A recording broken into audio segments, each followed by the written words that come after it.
بابا بابا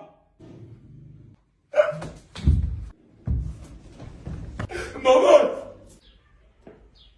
مامان ها مامان یامان مامانو در عدو رفت. بگو ببینم کجا رفت. بدبخت شدیم. عدو رفت پیش خدا مرد. Allah.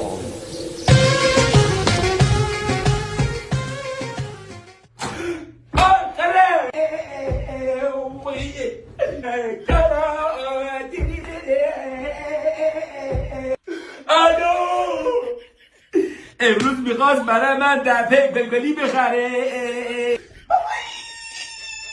دپه گلگلی چیه مامان؟ شلوار گلگلی بزنه.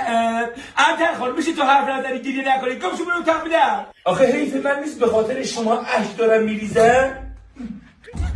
تازه امروز برای رفته بیدم اسپلاسیون.